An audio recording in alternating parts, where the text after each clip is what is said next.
A millionaire was about to jump off a bridge when he was stopped by a 7-year-old homeless girl begging for money to survive.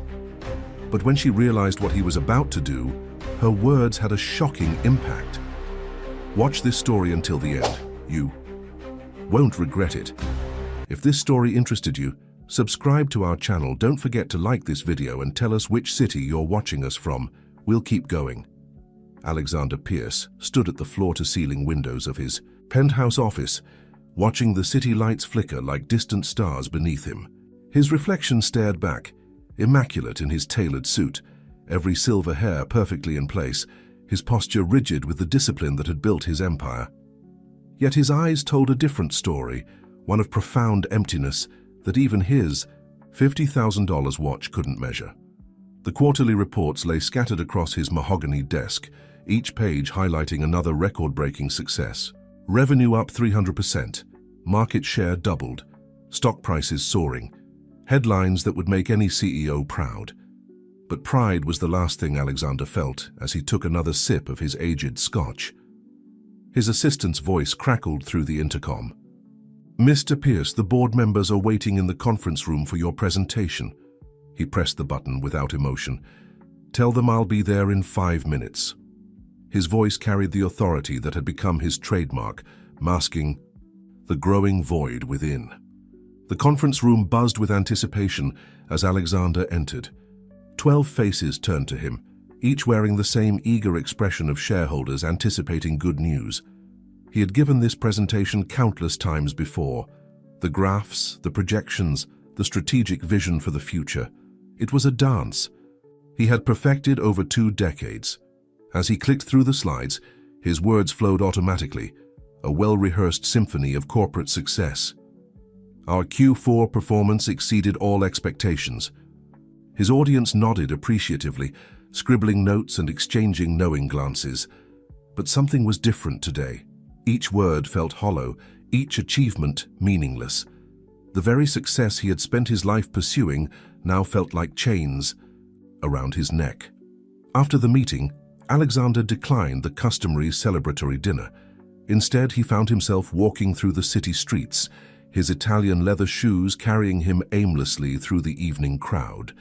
People rushed past him, absorbed in their own lives, their own stories. None of them knew who he was outside these corporate towers, and perhaps that was the problem. He wasn't sure he knew either. His phone buzzed constantly. Emails, messages, meeting requests. Each notification represented another thread in the web of obligations and expectations that defined his existence. He had built this life brick by brick, sacrifice by sacrifice, until he had reached the very top. But standing at the summit, all he could see was the vastness of what was missing. The autumn wind cut through his expensive suit as he approached Central Park. Couples walked hand in hand, children laughed on the playground, and elderly men played chess at weathered tables. All around him life was happening, real life with all its messiness and warmth. When was the last time he had felt anything real? The last time he had laughed without calculating its effect on a business relationship? The last time he had made a decision based on his heart rather than his profit margins? His phone buzzed again. This time it was a reminder for tomorrow's charity gala, another networking event where he would play his part as the successful businessman, the pillar of society. The thought made his stomach turn. As he walked, memories from his younger days flickered through his mind, dreams that had nothing to do with market shares or profit margins, aspirations that spoke of connection, of meaning, of leaving a mark on the world that couldn't be measured in dollars and cents. The sun was setting now, painting the sky in shades of orange and purple. Alexander found himself at a small cafe, the kind of place he would normally pass without a second glance. Through the window, he could see people engaged in conversation, their faces animated with genuine emotion. He stood there, watching, as the reality of his situation crashed over him like a wave. He had everything society told him he should want, everything he had convinced himself he needed. Yet here he was, standing outside a modest cafe, envying the simple joy of human connection that seemed to radiate from within. The weight of his revelation pressed down on him, heavier than any business decision he had ever faced. he had built, an empire of wealth and influence, but somewhere along the way he had lost himself. The realization left him breathless, standing alone on the sidewalk as the city life continued to flow around him, unaware of the crisis unfolding in the heart of one of its most successful sons. The following evening found Alexander at the charity gala, surrounded by the city's elite in the grand ballroom of the Riverside Hotel. Crystal chandeliers cast a soft glow over the gathering, their light reflecting off designer dresses and precious jewelry. It was a scene he had been part of countless times before, but tonight everything felt different. He moved through the crowd mechanically, shaking hands and exchanging pleasantries. Each interaction felt like a performance, a carefully choreographed dance of social expectations. The champagne in his hand remained untouched as he navigated through conversations about market trends and investment opportunities. "Alexander, darling." A woman in a red designer dress approached, her smile as practiced as his own. "We simply must discuss your company's expansion plans. The board is very interested in—" "Excuse me," he cut her off, something he had never done before. The surprise on her face barely registered as he made his way to the terrace, loosening his bow tie as he stepped into the cool night air. The city stretched out before him, a tapestry of lights and shadows. From this height, the streets below looked like rivers of light flowing endlessly through the urban canyons. He gripped the terrace railing, his knuckles white with tension. Sometimes the view from the top isn't what we expect it to be, is it? The voice startled him. Turning, he found himself face to face with an elderly woman seated in a corner of the terrace. She wasn't dressed in the typical gala attire. Her clothes were simple but elegant, and her grey hair was pulled back in a neat bun. There was something about her presence that commanded attention, despite her understated appearance. "I'm sorry, I didn't realize anyone else was out here," Alexander said, automatically reaching for his professional demeanor. The woman smiled, her eyes twinkling with wisdom. "No need for masks out here, Mr. Pierce. We're both hiding from the same circus, aren't we?" Her directness caught him off guard. "Do I know you?" "Grace Sullivan," she introduced herself. "And no, we haven't met, though I've watched your rise to success with great interest. You remind me of someone I used to know very well." There was something in her tone that made Alexander pause. He found himself taking the seat across from her, away from the muffled sounds of the gala filtering through the glass doors. "Your speech earlier," Grace continued, "about your company's charitable initiatives, it was perfectly delivered. Every word carefully chosen, every gesture precisely calculated. But your eyes told a different story." Alexander felt exposed, as if this stranger had somehow seen through the walls he had spent years building. "I don't know what you're talking about," he replied, but his voice lacked conviction. Grace leaned forward slightly. 30 years ago, I sat where you're sitting now. Different terrace, same emptiness. I had everything society told me I should want: success, influence, wealth. I was the first woman to break into the upper echelons of investment banking in this city, and I was absolutely miserable. The words hit too close to home. Alexander wanted to leave, to return to the safety of his practiced smile and rehearsed conversations, but something kept him rooted to his seat. What changed, he found himself asking. Grace's eyes softened. "I met someone who showed me that success isn't measured by the height of your tower, but by the depth of your impact on others. Someone who taught me that true wealth isn't counted in bank accounts, but in the lives you touch." She reached into her purse and pulled out a business card, placing it on the table between them. "I run a foundation now. We work with underprivileged children, giving them opportunities they wouldn't otherwise have. It's not as glamorous as corporate takeovers, but every smile we put on a child's face is worth more than any merger I ever negotiated."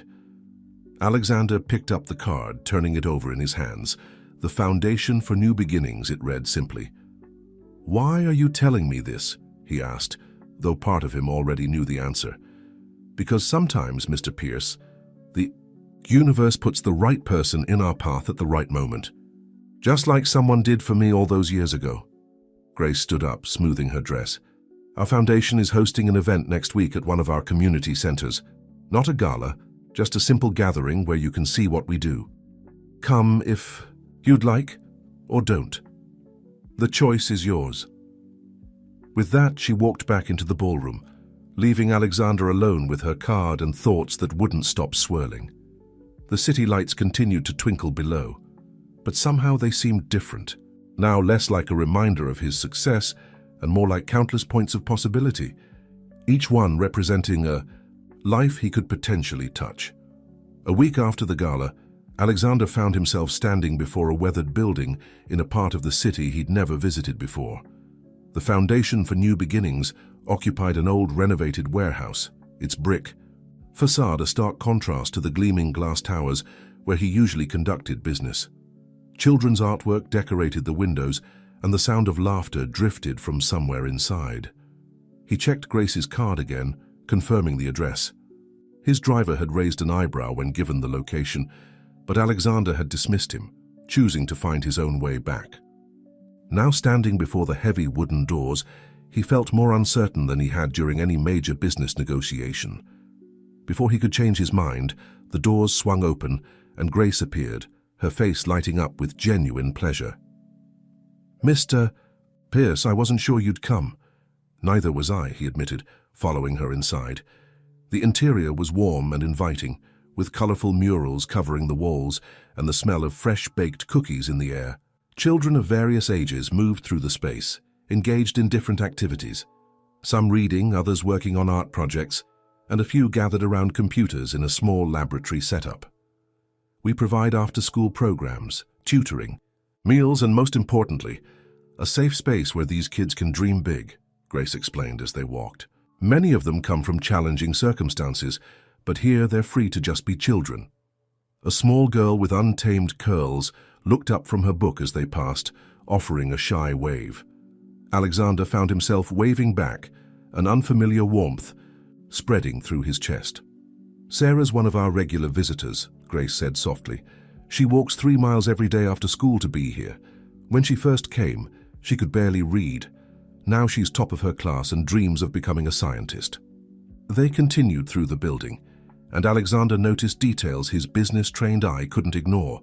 Worn furniture that needed replacing, outdated computers, patches in the ceiling that needed repair. Yet despite these material shortcomings, there was something here that his luxurious office lacked, a sense of purpose, of life.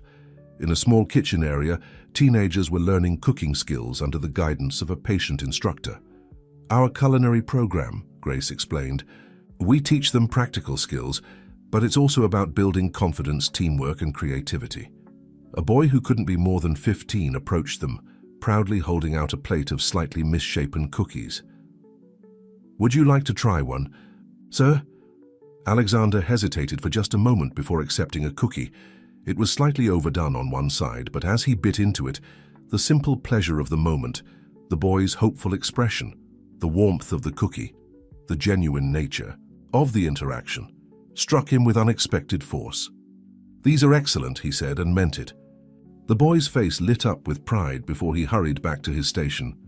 Grace led him to her office, a modest room filled with photographs of children and thank you cards. "We run on a tight budget," she said, settling behind her desk. "Every dollar goes directly to programs and essential maintenance, but we're always struggling to meet the growing need in the community." Alexander's mind was already running calculations. "Your operation costs must be significant, even with volunteers." "We make it work," Grace replied with a slight smile. "But I didn't invite you here for a donation, Mr. Pierce. Money is important. Yes, but what these children need most is something far more valuable. Time, attention, mentorship, people who believe in them." A commotion outside the office drew their attention. A group of children had gathered around one of the computers, excitedly pointing at the screen. Grace excused herself to investigate, leaving Alexander alone with his thoughts. His eyes wandered over the photos on her wall, children graduating, receiving awards, performing in shows. Each image told a story of transformation, of potential. Realized.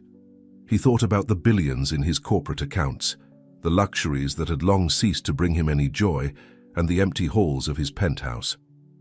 When Grace returned, she found him standing before a particular photograph, a group shot of children and volunteers at what appeared to be a summer camp.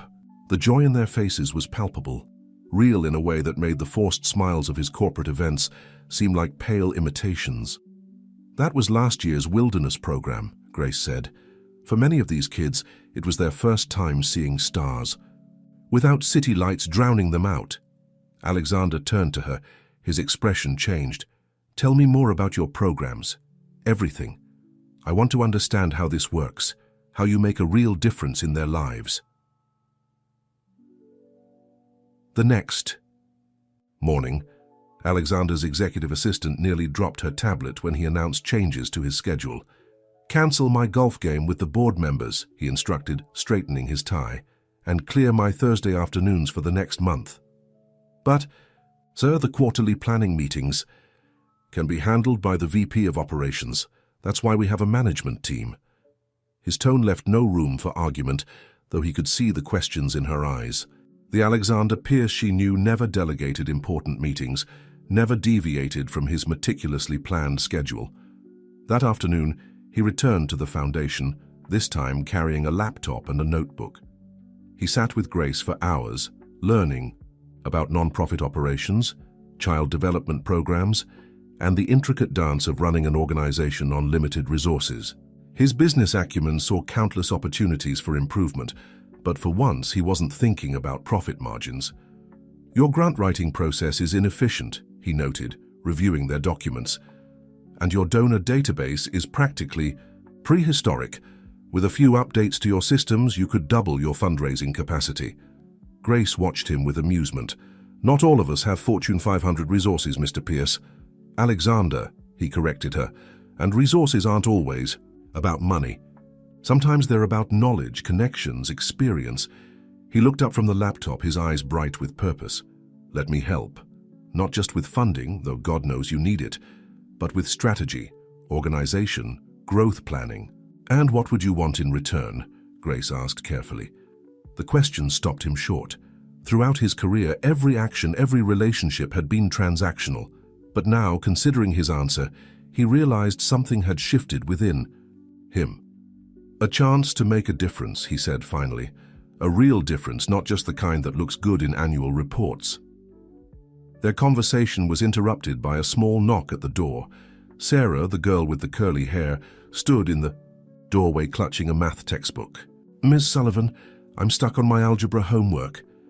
Before Grace could respond, Alexander spoke up. I was pretty good at algebra in school. May I try to help? The next hour found Alexander Pierce, CEO of one of the country's largest corporations, sitting at a worn table, explaining quadratic equations to a 12-year-old. He found himself drawing on patience he didn't know he possessed, breaking down complex concepts into simple terms, and feeling genuine satisfaction when Sarah's eyes lit up with understanding. You explain it better than my teacher, she declared, solving another problem correctly. Mathematics is just another language, he told her. Once you understand the grammar, you can say anything with it. As he watched Sarah tackle the remaining problems with newfound confidence, Alexander thought about all the meetings he'd sat through that week, the endless discussions about market share and profit optimization. None of them had given him the sense of accomplishment he felt, watching this young girl master a challenging concept. Later, walking back to his car, he pulled out his phone and made a call. James, I need you to research something for me. Everything. You can find about educational technology initiatives, particularly in underfunded communities, and get me a meeting with our head of corporate social responsibility. He paused at his car, looking back at the old warehouse building. Through the windows, he could see children still engaged in various activities, their futures being shaped, one lesson, one interaction at a time. The sight stirred something in him, not the familiar drive for success that had propelled him to the top of the corporate world, but something deeper, more meaningful. The setting sun cast long shadows across the street, and for the first time in years, Alexander Pierce felt truly alive. He had spent decades building an empire that reached toward the sky, but perhaps his true legacy would be built here, at ground level, one child at a time. News of Alexander Pierce's regular disappearances from the office spread quickly through corporate circles. The whispers started in boardrooms and continued through power lunches and cocktail parties. Marcus Sterling, the company's ambitious CFO, watched these developments with growing concern and opportunistic interest. The shareholders are getting nervous, Alex, Marcus announced, striding into Alexander's office one morning. Your recent behavior is unconventional. Skipping board meetings, delegating key decisions, spending time in that questionable part of town. Alexander continued reviewing the document on his desk, a proposal for upgrading the foundation's computer lab. Since when does my schedule concern the shareholders, Marcus? Our quarterly results are the strongest they've ever been. It's about perception, Marcus pressed, leaning forward over the desk. You're the face of this company. Your every move affects market confidence. And right now, people are wondering if you're losing your edge. Finally, Alexander looked up, studying the man before him. He saw something in Marcus's expression that he recognized from his own past, that hungry ambition, the single-minded pursuit of power. Had he really been that transparent in his own machinations? Tell me, Marcus, what's the actual purpose of our company? The CFO blinked, caught off guard. To maximize shareholder value, of course, to dominate our market sector, and that's what we do, Alexander interrupted. I'm asking about why we do it. I don't understand the distinction. Alexander stood, walking to the window. The city sprawled before him, but now he saw it differently, not as a battlefield for corporate conquest, but as a community of real people with real needs. I've been thinking about legacy lately, he said quietly. Not the kind that gets written about in business journals, but the kind that changes lives. Did you know that in the neighborhoods around our headquarters, only 30% of students have access to adequate computer resources? In an age where digital literacy determines future success, we're letting thousands of potential innovators slip through the cracks. Marcus shifted uncomfortably. If this is about corporate social responsibility, we already have programs that consume less than 1% of our annual profits and exist mainly for tax benefits, Alexander cut in. I'm talking about real investment in our community's future, the kind that might not show immediate returns on a balance sheet, but could transform generations. The board won't approve any significant diversion of resources, Marcus warned. They're business people, not philanthropists.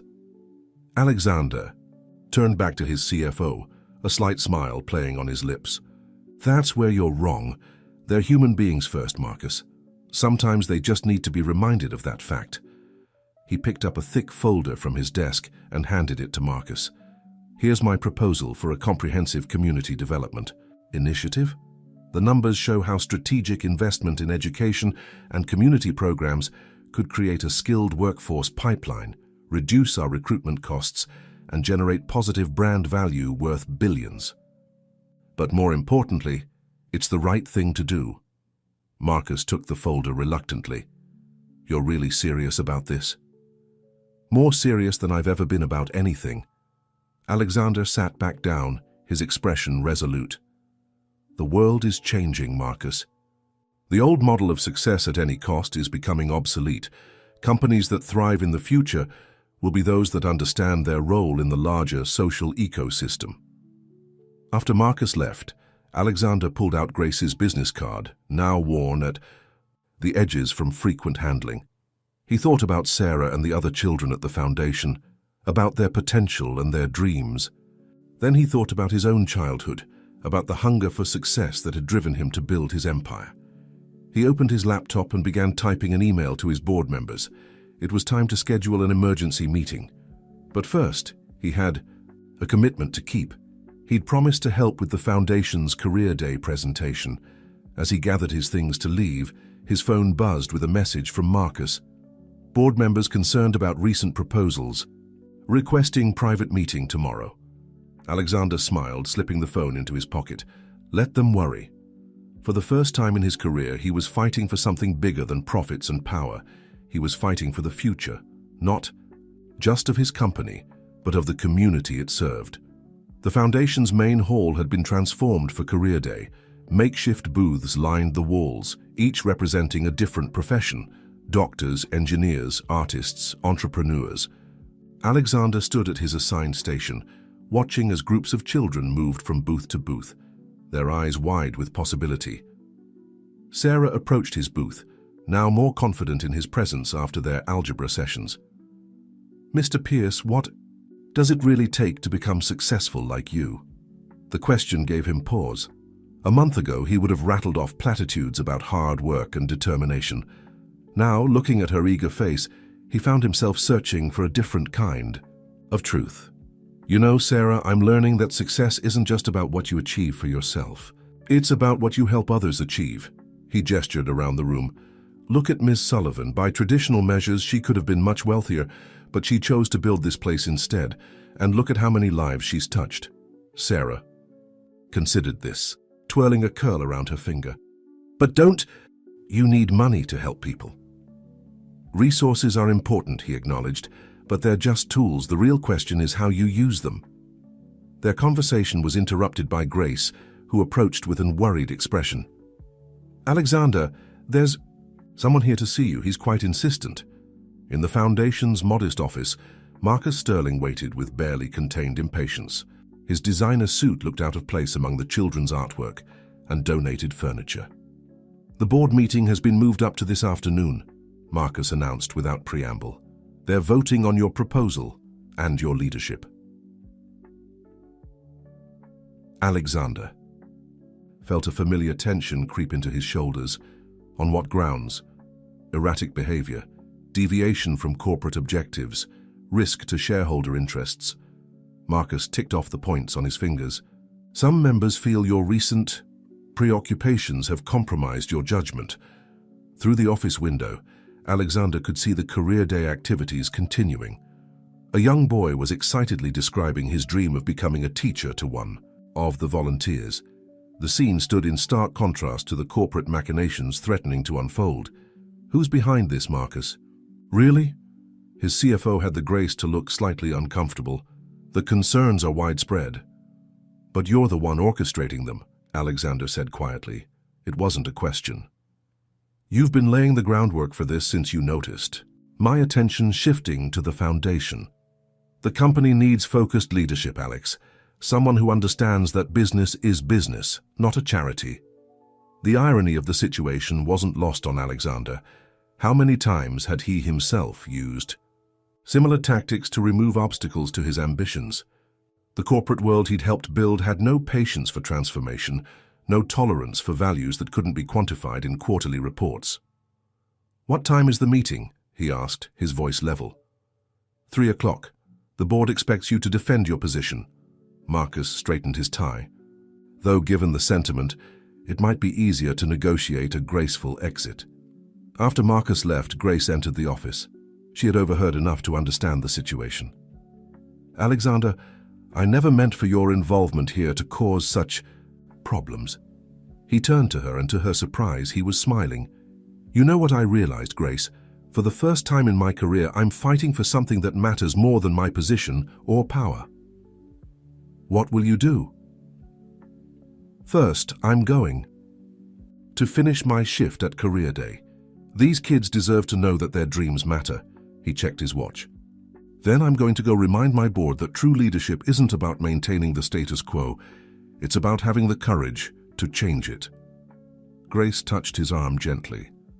"Whatever happens, you've already made a difference here." Alexander looked out at the hall again, where children were still moving from booth to booth, their futures still unwritten. "No," he said softly, "they're the ones who made a difference in me." At precisely 3 o'clock, Alexander stood before the board of directors in the top-floor conference room. 12 pairs of eyes watched him with varying degrees of skepticism and concern. The city skyline stretched behind him through the floor-to-ceiling windows, a reminder of all he had built and all he now stood to lose. "Ladies and gentlemen," he began, his voice steady, "I understand you have concerns about my recent initiatives and leadership direction. Let me be clear about something. I'm not here to defend my position. I'm here to challenge yours." A murmur rippled through the room. Marcus, seated at the far end of the table, shifted uncomfortably. For 20 years, we've measured success in stock prices and market share. We've built an empire on the premise that profit is the ultimate goal. But what if we've been asking the wrong questions? What if our true potential lies not in what we can accumulate, but in what we can contribute? Alexander clicked to the first slide of his presentation. It showed Sarah, the young girl from the foundation, working at one of their outdated computers. This is Sarah. She walks 3 miles each day after school to access a computer that's older than she is. She dreams of becoming a software engineer. Here. Click to the next slide, a map of their city with areas highlighted in red. These are the neighborhoods within a 5-mile radius of our headquarters. In these areas, digital literacy rates are below 30%. We're surrounded by untapped potential, by future innovators who lack the basic tools to realize their dreams. Board member Elizabeth Chen leaned forward. Alexander, while this is all very touching, our responsibility is to our shareholders. Is it? Alexander challenged. Or is that just the convenient answer we've hidden behind? Look at these numbers. He switched to a detailed financial projection. A comprehensive community development initiative would cost less than 2% of our annual profits, but the long-term returns in talent pipeline, brand value, and market goodwill would far exceed that investment. You can't quantify goodwill, Marcus interjected. The markets deal in concrete values. Alexander turned to his CFO with a slight smile. Actually, Marcus, you can, and I have. He distributed thick folders to each board member. These reports detail similar initiatives by other Fortune 500 companies. The data shows that corporations with strong community investment programs consistently outperform their peers in long-term market value.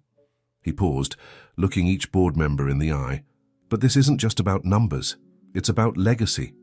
Not the kind that gets carved into building facades or printed in annual reports, but the kind that changes lives. We have the power to transform our community, to create opportunities that ripple through generations. Richard Bennett, the eldest board member, spoke up.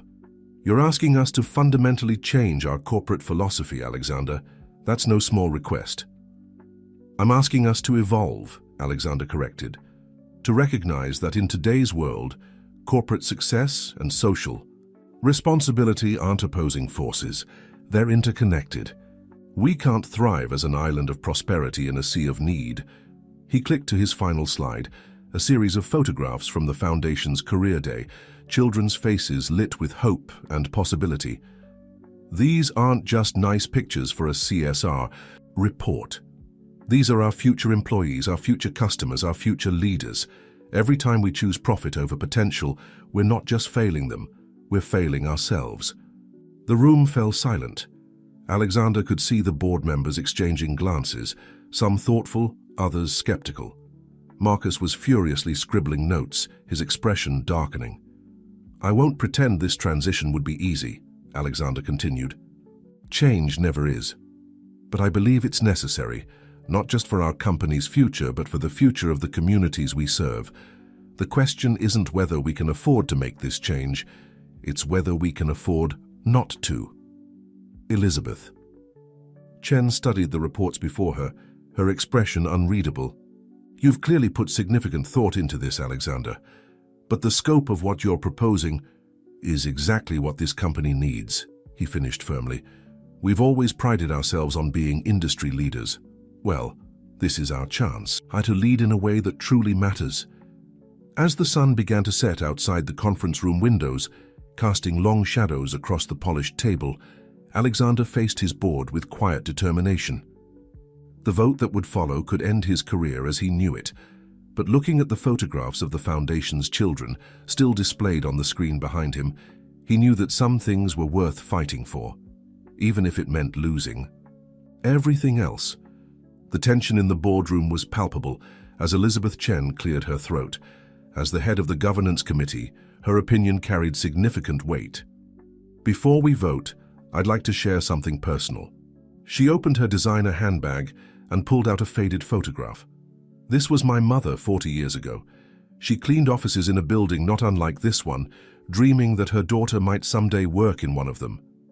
Every night, she would bring home discarded business magazines from executives' trash bins, teaching herself English by reading them to me. Elizabeth passed the photo around the table. I sit here today because someone took a chance on a scholarship program for cleaning staff's children. Someone somewhere decided that profit wasn't the only measure of corporate success. Richard Bennett nodded slowly. My first job was through a community youth program, sponsored by the company I would eventually lead. We seem to have forgotten that businesses don't exist in a vacuum. They're part of a larger social ecosystem. Marcus shifted in his seat, sensing the mood of the room changing. With all due respect, these personal anecdotes don't address the fundamental risk to our business model.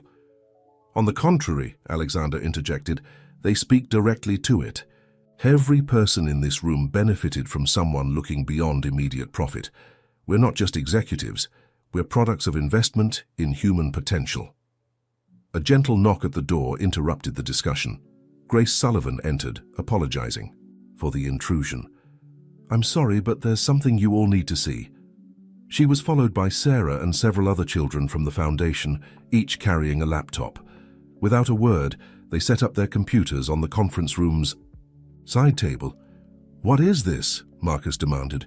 Sarah stepped forward, her voice trembling slightly but determined.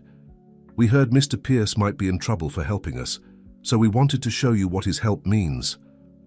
One by one, the children presented projects they'd been working on: software programs, business proposals, community improvement plans. Each presentation was rough around the edges, but filled with innovation and passion. I wrote this code after Mr. Pierce helped me understand algorithms, Sarah explained, showing a simple but functional educational game she'd created. Now I'm teaching other kids how to code too. Another student, Marcus's age son's classmate as it turned out, demonstrated a proposal for a neighborhood recycling initiative. We used the business planning templates Mr. Pierce showed us. It's not just about making money, it's about making things better. The board members watched in silence as one presentation followed another. These weren't polished corporate pitches. They were raw demonstrations of potential being realized. Grace stepped forward again. We didn't come to pressure you. We came to show you that corporate responsibility isn't just a line item on a budget. It's an investment in real people with real dreams. Elizabeth Chen was the first to speak. How many other children could benefit from expanded programs like these? Thousands, Grace replied, in this city alone. Richard Bennett studied the children's presentations with growing interest. The technological aptitude these young people are developing, we're always talking about future workforce development. It's happening right here. Marcus stood abruptly. This is highly irregular. We can't base major corporate decisions on emotional appeals and children's projects. Why not? Alexander challenged. Isn't the future of these children exactly what we should be basing our decisions on? Every market projection, every quarterly report, every strategic plan, ultimately, they're all about shaping the future. These children are that future. Sarah looked directly at the board members. Mr. Pierce taught us that success isn't just about making money, it's about making a difference. Isn't that what great companies do? The wisdom in her simple statement hung in the air. Alexander watched as his board members exchanged glances, saw something shifting in their expressions. Even Marcus seemed affected, though he struggled to maintain his opposition. Elizabeth Chen picked up her voting ballot, then paused. Before we proceed with this vote, I have a proposal of my own. I move that we expand the scope of Alexander's initiative. If we're going to do this, let's do it right. The sun had fully set now, the city lights twinkling below like stars. In that moment, as the board prepared to vote, Alexander realized that whatever the outcome, something fundamental had already changed. The children's presence in this fortress of corporate power had bridged two worlds that should have never been separate in the first place. The morning after the board meeting, Alexander's office felt different. The same pristine furniture and panoramic views remained, but the energy had shifted. On his desk, alongside the usual corporate reports, sat a hand-drawn thank you card from Sarah and the other foundation children. His phone had been buzzing non-stop since the news broke. The board's unanimous vote to not only retain him, but to expand his community initiative had sent ripples through the corporate world. Some called it revolutionary, others reckless, but everyone was talking about it. Elizabeth Chen appeared in his doorway, a stack of papers in her arms. The press requests are piling up. Everyone wants to know what inspired Pierce Industries' dramatic shift in corporate philosophy. Alexander smiled, picking up Sarah's card. Tell them the truth. We got schooled by a group of kids who understand more about real value than all our MBAs combined. The marketing team wants to launch a major campaign around the initiative, Elizabeth continued. They're talking about brand repositioning, social impact metrics, the whole works. No. Alexander's response was firm. This isn't about publicity or brand enhancement. The moment we turn it into a marketing exercise, we lose the authenticity that makes it meaningful. Elizabeth nodded, understanding.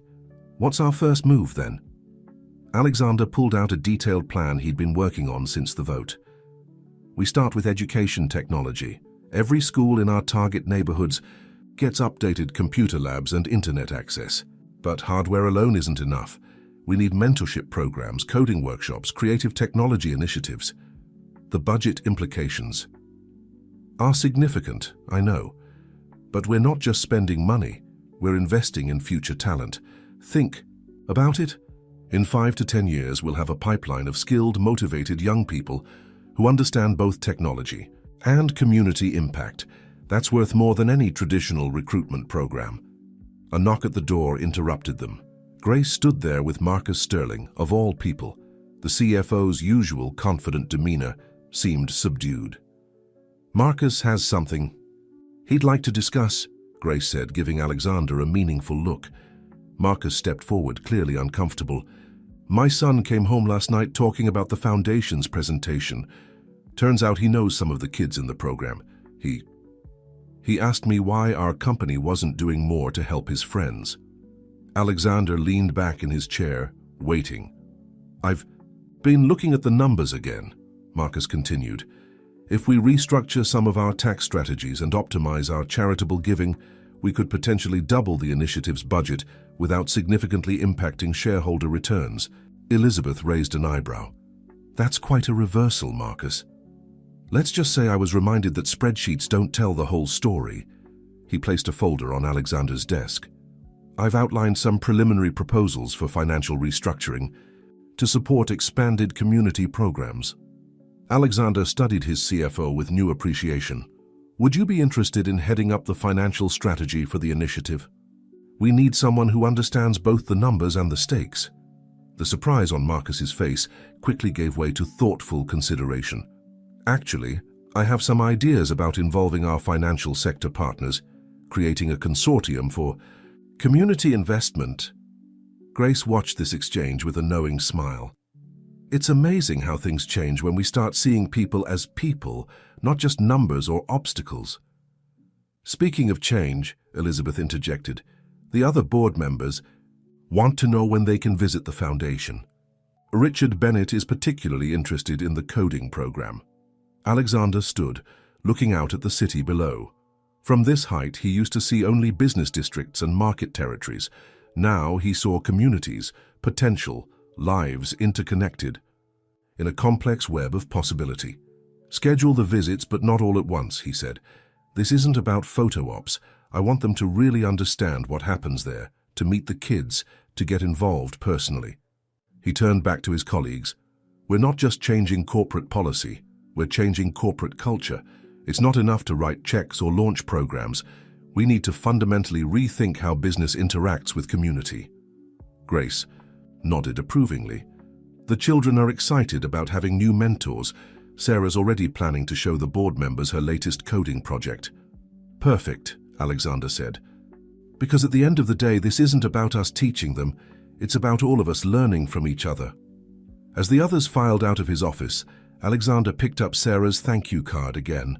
Inside, she had written, "Thank you for showing us that dreams can come true if someone believes in them." Below her signature, she'd drawn a simple but powerful image, a bridge connecting two worlds with people walking across in both directions. 1 month into the initiative, the Foundation's old warehouse building was barely recognizable. New computers hummed in the expanded computer lab, their screens reflecting the eager faces of children exploring digital worlds. The walls, once bare brick, now showcased professional murals designed and painted by local artists, depicting scenes of learning, growth, and community. But the real transformation wasn't in the physical space, it was in the people who filled it. Alexander watched from the doorway as Marcus Sterling, dressed casually in jeans and a polo shirt, helped a group of teenagers develop a business plan for their community recycling project. The CFO, who had once opposed everything this place stood for, now spent every Wednesday afternoon here, teaching financial literacy and entrepreneurship. "Your profit projections are solid," Marcus was saying, "but have you considered the social impact metrics? Those could be just as valuable to potential investors." Nearby, Elizabeth Chen led a girls' coding club, her corporate polish replaced by genuine enthusiasm as she explained programming concepts. Sarah, now one of the program's peer mentors, assisted younger students with their projects. "Remember what Mr. Pierce taught us?" Sarah told a frustrated young coder. "Sometimes the best solutions come from looking at the problem differently." Grace appeared beside Alexander, coffee cups in hand. "Penny, for your thoughts?" He accepted the coffee with a smile. "I was just thinking about how much has changed in such a short time, and not just here." Indeed, the initiative's impact had begun to spread beyond the Foundation's walls. Other companies in the city had taken notice, launching their own community programs. The local Business Journal had replaced its usual coverage of mergers and acquisitions with stories about corporate social responsibility and community investment. The mayor's office called again, Grace mentioned. "They want to discuss expanding the program to other neighborhoods." "What do you think?" Alexander asked. "Are we ready to grow?" "The question is whether we can afford not to. Every day we turn away children because we're at capacity. Each one represents potential waiting to be realized." Their conversation was interrupted by excited voices from the computer lab. Sarah and her team were demonstrating their latest project, a mobile app designed to connect community volunteers with local needs. "We built it using the development tools Mr. Pierce's company provided," Sarah explained to the gathered crowd. "It's not just about technology, it's about bringing people together to help each other." Alexander felt a familiar warmth in his chest as he watched her present. Gone was the shy girl he'd first met. In her place stood a confident young leader, already thinking about how to lift others up alongside her. Richard Bennett, who had become a regular presence at the Foundation, joined them at the doorway. "You know, Alexander, I've been on corporate boards for 30 years. I've seen every kind of business strategy, every market trend, but I've never seen anything quite like this." "What do you mean?" "Most corporate initiatives are about numbers, market share, profit margins, shareholder value. This is about transformation, not just of communities but of people." He gestured to Marcus, still engrossed in mentoring his young entrepreneurs. "Look at Sterling. A month ago he was the embodiment of corporate coldness. Now he's teaching kids about social enterprise." Grace nodded thoughtfully. "It's like dropping a stone in a pond. The ripples keep spreading, touching lives we never expected to reach." Alexander watched as a new group of children arrived for the afternoon session, their faces lighting up as they entered the space. Each one carried dreams and potential that, just a short time ago, might have gone unrealized. "You know what the most remarkable thing is?" he said quietly. "We're not just changing their future, they're changing ours. Every person who gets involved here leaves with a new perspective, a new understanding of what success really means." Through the windows, the city skyline stood against the afternoon sun. The same buildings, the same streets, but somehow everything looked different now. The glass towers were no longer just monuments to corporate success. They were beacons of possibility, bridges between worlds that had been separate for too long. Sarah's voice rang out from the computer lab, explaining a complex coding concept to a younger student. "See, Sometimes the hardest part is taking the first step, but once you start, you realize you can do more than you ever imagined. Alexander smiled, recognizing his own words coming back in her voice, transformed by her understanding and passion. The future was being written in this room. One line of code, one mentoring session, one transformed life at a time. The success of the Foundation's program brought with it a new set of challenges. 3 months into the initiative, Alexander found himself facing an unexpected crisis. The Foundation's waiting list had grown to over 500 children, and every day brought more applications. "We have to turn away dozens of kids each week," Grace explained during their morning meeting. The stress was visible in her usually calm demeanor.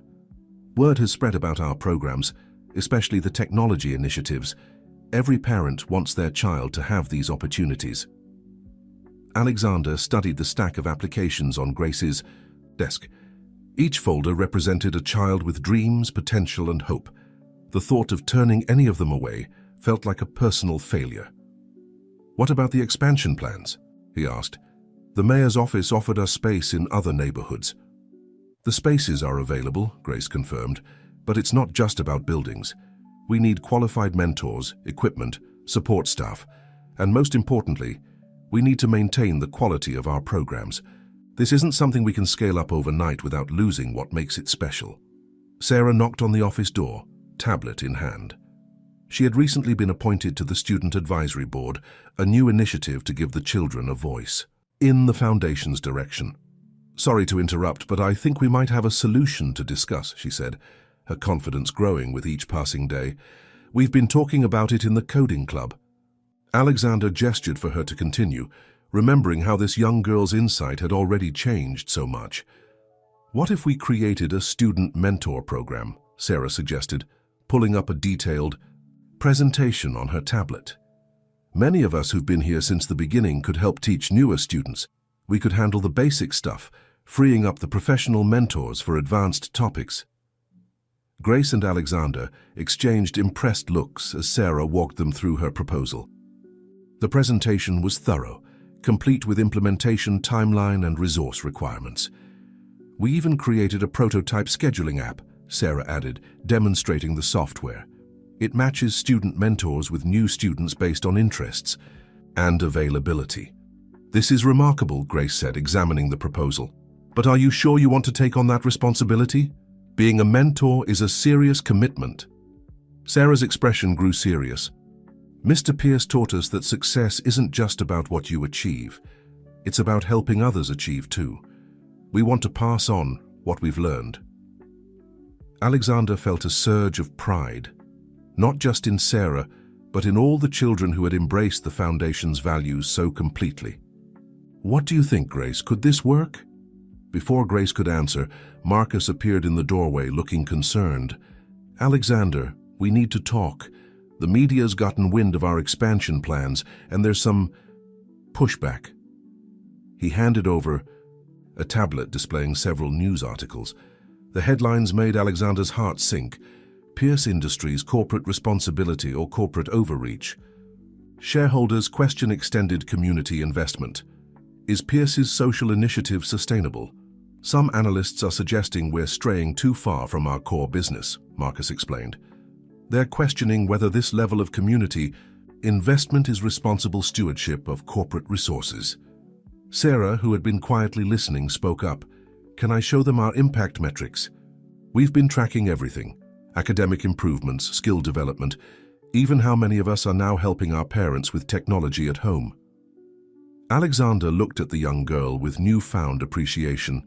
Even in the face of corporate skepticism, she was thinking like a true leader, focusing on data, results, and real impact. "Actually," he said slowly, an idea forming, "maybe it's time we showed everyone exactly what we've built here, not through press releases or corporate reports, but through the voices of the people whose lives have been changed." He turned to Sarah. "How would you and your fellow students feel about hosting an open house, not just for the media or shareholders, but for everyone, other companies, community leaders, families? Let them see firsthand what happens when we invest in potential." Sarah's eyes lit up. We could demonstrate our projects, show how we're using technology to solve real community problems, and the student mentor program could be our big announcement. Grace nodded thoughtfully. It would be a powerful way to address the skepticism. Rather than defending our initiative, we let the results speak for themselves. Marcus, who had been quietly absorbing the conversation, added, I could prepare a financial impact report showing how our community investment is actually strengthening our long-term business position.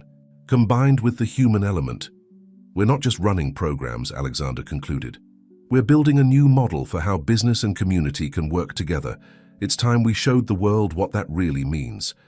As they began planning the open house, Alexander watched Sarah working with Grace on the presentation outline. In her poised determination, he saw the future, not just of the foundation, but of business itself. Sometimes the best answers to adult skepticism came from the very children they were trying to help.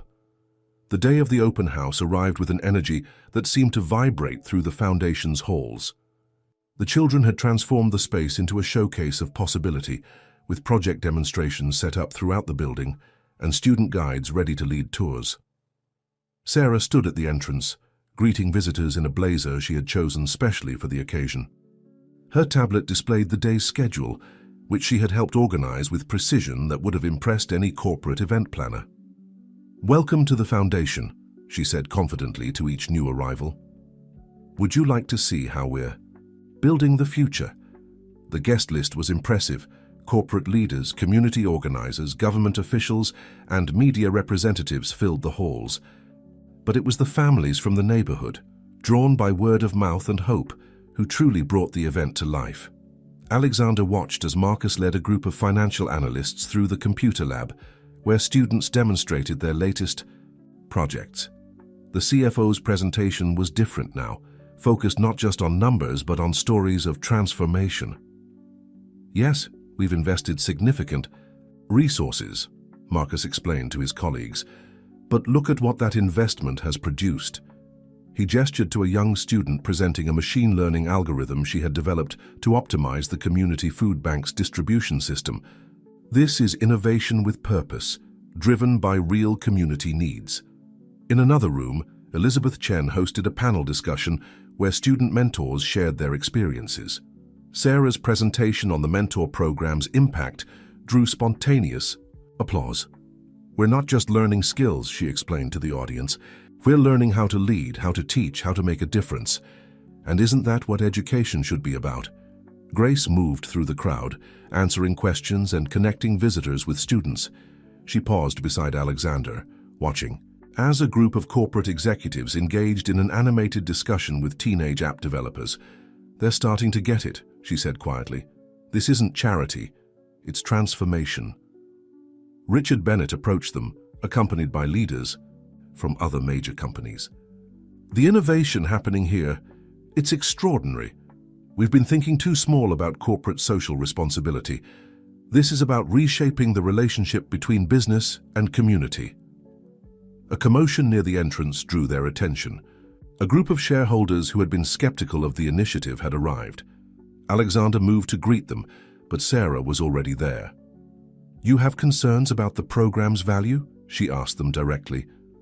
Let me show you what your investment has created. She led them through the building, not with rehearsed speeches, but with genuine enthusiasm and clear evidence. She showed them the coding projects that were solving real community problems, the mentorship programs that were creating young leaders, the technological solutions that were bridging social gaps. At each stop, other students joined in, sharing their stories and demonstrations. These weren't polished corporate presentations. They were authentic expressions of growth, learning, and purpose. One of the shareholders, a woman who had been particularly critical, pulled Alexander aside. I came here expecting to see a well-meaning but inefficient use of corporate resources, she admitted. Instead, I'm seeing the future of business education and community development. How do we support expanding this model? By late afternoon, the foundation was buzzing with new energy. Partnerships were being formed, commitments made, possibilities explored. Other companies were asking about implementing similar programs, and community leaders were offering spaces for expansion. Alexander found himself in Grace's office, taking a moment of quiet amid the excitement. Sarah's original thank you card was framed on the wall now, its simple drawing of a bridge between worlds more meaningful than ever. "You know what the best part is?" Grace said, joining him. "This isn't the end of something, it's just the beginning. Every person who walked through these doors today is leaving with a new understanding of what's possible." Outside, the sun was setting on a day that had changed more than just the Foundation's future. It had shown a new way forward, a path where business success and community transformation weren't opposing forces, but essential partners in building a better world. Sarah appeared in the doorway, her blazer slightly rumpled, but her eyes bright with excitement. "Mr. Pierce, the news crews want to do final interviews, but I think they should talk to our new student mentors first. After all, they're the ones who are going to change the world." Alexander smiled, recognizing in her words the truth that had brought him to this place. Sometimes the greatest leadership comes from those we set out to help, and the most valuable returns can't be measured in quarterly reports. The success of the open house catalyzed a wave of change that swept through the city's corporate landscape. Within weeks, Alexander's office was flooded with requests from other companies wanting to participate in what the media had dubbed the Foundation model. One morning, as autumn painted the city in gold and crimson, Alexander arrived at the Foundation to find an unexpected visitor waiting in Grace's office, James Chen, CEO of Global Tech Solutions and Elizabeth's younger brother. "I watched the coverage of your open house," James said, after introductions were made. "It reminded me of something I'd forgotten, why I got into technology in the first place. It wasn't about market share or stock options. It was about changing lives through innovation." Grace brought coffee as they settled into a discussion. Through the office window, they could see Sarah leading a coding workshop for new students, her confidence growing with each passing day. "We have resources," James continued, "development tools, hardware, expertise. But what you've built here is something we never managed to create, genuine connection with the community. I want to help expand this model, not just replicate it." Before Alexander could respond, Sarah knocked on the door, tablet in hand. "Sorry to interrupt, but I think you should see this." She pulled up a presentation she and her fellow student mentors had been working on. "We've been mapping all the requests for help we've received from other neighborhoods," she explained, displaying a detailed city map with dots representing each request. There are clusters forming, especially around technology deserts, areas where kids don't have access to digital resources. James leaned forward, intrigued. "You've created a heat map of digital inequality in the city." "Not just that," Sarah continued, switching to another screen. "We've also mapped available resources, empty buildings, potential corporate partners, community organizations. We think we can create a network of learning hubs, all connected through technology." Alexander watched with pride as Sarah walked them through her team's analysis. The young girl who had once asked for help with algebra was now presenting sophisticated data analysis to corporate leaders.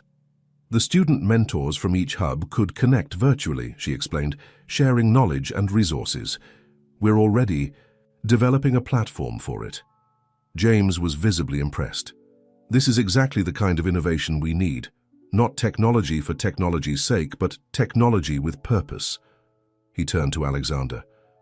"What if we created a partnership?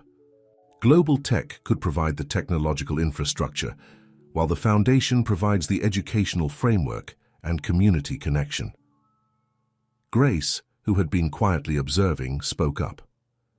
"The challenge isn't just resources, it's maintaining the personal touch that makes our program work. These aren't just numbers on a map, they're individual children with unique needs and dreams." "That's why we developed the mentor matching algorithm," Sarah interjected. "It helps us pair students based on interests, learning styles, and goals. We could adapt it for a larger scale." As they discussed possibilities, more visitors arrived, community leaders who had heard about the expansion plans and wanted to offer their support. Among them was Mrs. Rodriguez, a longtime resident who ran a community center in one of the underserved neighborhoods. "Our children have been watching what's happening here," she said, her eyes bright with emotion. "For the first time, they see a future they can be part of building. We don't want charity. We want partnership." Alexander looked around the room at this impromptu gathering of corporate power, community wisdom, and young innovation. The barriers that had once seemed so insurmountable were dissolving, replaced by bridges of understanding and collaboration. "What if we think even bigger?" he suggested. "Not just about expanding our program, but about creating a new model of community development. One where business, technology, and community work together as equal partners." Sarah's hand shot up, a habit from her student days that made everyone smile. "We could create a youth advisory board for each new hub," she proposed. "Let the kids help design the programs they'll be using. That's what made the difference here. You listened to us." James nodded enthusiastically. "And we could develop a technology curriculum that focuses on solving real community challenges. Give these young innovators the tools to build solutions for their own neighborhoods." As the discussion continued, Alexander stepped back for a moment, watching the energy in the room. The foundation had started as an attempt to fill a void in his own life, but it had grown into something far more significant, a catalyst for systemic change. Through the window, he could see new students arriving for afternoon sessions, their faces bright with anticipation. Each one carried not just dreams, but the potential to transform their communities. The foundation wasn't just growing, it was evolving, becoming something larger than any single person or organization. The partnership with Global Tech Solutions brought rapid changes to the foundation. Within weeks, new technology began arriving. Not just computers and tablets, but advanced development tools, virtual reality equipment, and artificial intelligence platforms. More importantly, it brought new perspectives and possibilities. One afternoon, Alexander watched as Sarah and her team demonstrated their mentor matching platform to a group of tech executives. The platform had evolved far beyond its original concept, incorporating machine learning algorithms to create more effective educational partnerships. "The system learns from each interaction," Sarah explained, her confidence evident as she walked the executives through the code. "It doesn't just match mentors and students. It helps us understand what makes successful learning relationships work." James Chen, who had become a regular presence at the foundation, nodded approvingly. "This could revolutionize how we approach educational technology. It's not just about delivering content, it's about fostering real human connections." The demonstration was interrupted by excited voices from the main hall. A group of students from one of the new satellite locations was arriving for their first joint session with the original foundation members. The expansion had begun with 3 new locations already operating and 5 more in development. Grace appeared at Alexander's side, watching as the students began to mingle. "Remember when we worried about losing our personal touch as we grew? Look at them. They're showing us how to scale connection, not just operations." She was right. The new students were quickly absorbed into project groups, sharing stories and ideas. Technology might have facilitated their connection, but it was the culture of collaboration and support that made it work.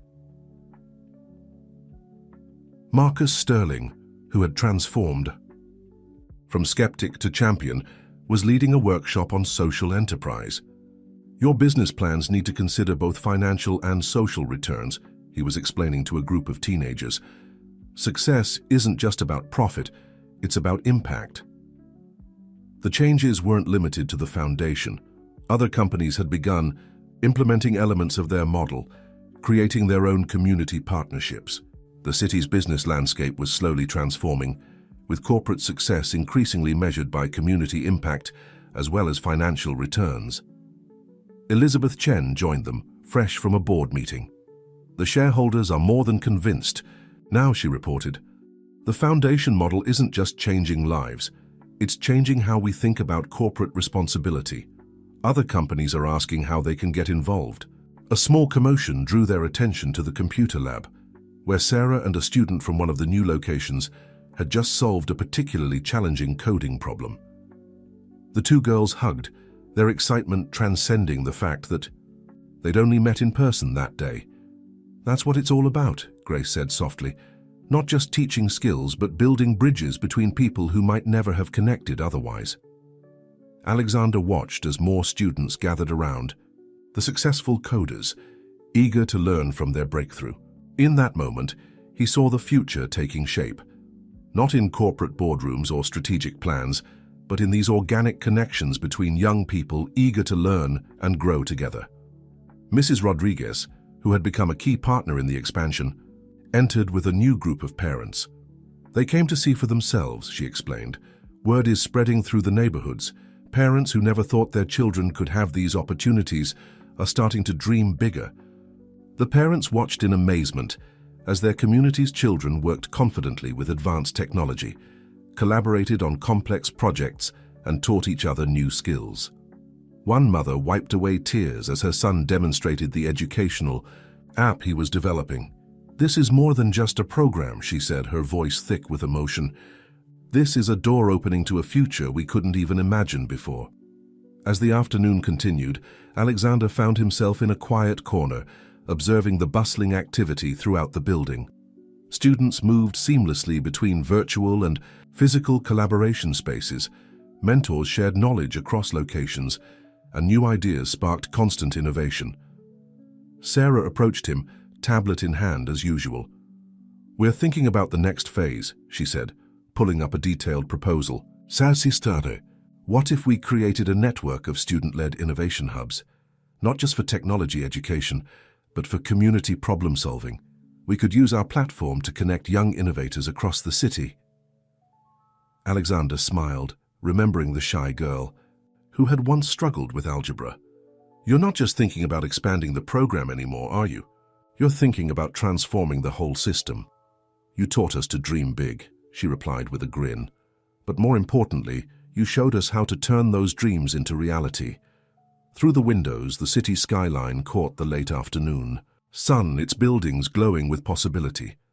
The foundation had started as one man's journey from emptiness to purpose, but it had grown into something far more powerful, a catalyst for systemic change, powered by the boundless potential of young minds unleashed. 6 months into the expansion, the foundation's success had created an unexpected challenge. The flood of interest from corporations and communities across the country was overwhelming their capacity to respond. Every day brought new requests for partnerships, consultations, and program implementations. Alexander sat in what had become known as the strategy room, surrounded by maps, charts, and digital displays showing the growing network of foundation locations. Grace and Sarah were with him, along with James Chen and Marcus Sterling, all grappling with the complexity of their success. "We have inquiries from 23 cities, Marcus reported, scrolling through his tablet. "Everyone wants to replicate what we've built here. The problem is we can't be everywhere at once." Sarah, who had recently celebrated her 16th birthday by launching a citywide coding competition, pulled up her latest analysis. "The mentor network is stretched thin," she explained. "We're maintaining quality in our existing programs, but scaling further requires more than just resources. It requires leadership." James nodded thoughtfully. "Technology can bridge distances, but the human element is crucial. What makes this work is the culture we've built, the relationships we've fostered." "That's exactly it," Grace interjected. "We're not just running programs. We're cultivating ecosystems of learning and support. You can't package that in a manual." Alexander watched as real-time data flowed across the screens, showing activity across their network of locations. Each point of light represented lives being transformed, potential being unlocked. The success was undeniable, but so was the weight of responsibility it brought. A knock at the door interrupted their discussion. Elizabeth Chen entered, accompanied by a distinguished-looking woman none of them recognized. "I apologize for the interruption," Elizabeth said, "but I believe we may have found part of the solution to our scaling challenge. Allow me to introduce Dr. Helena Rivera from the National Education Innovation Institute."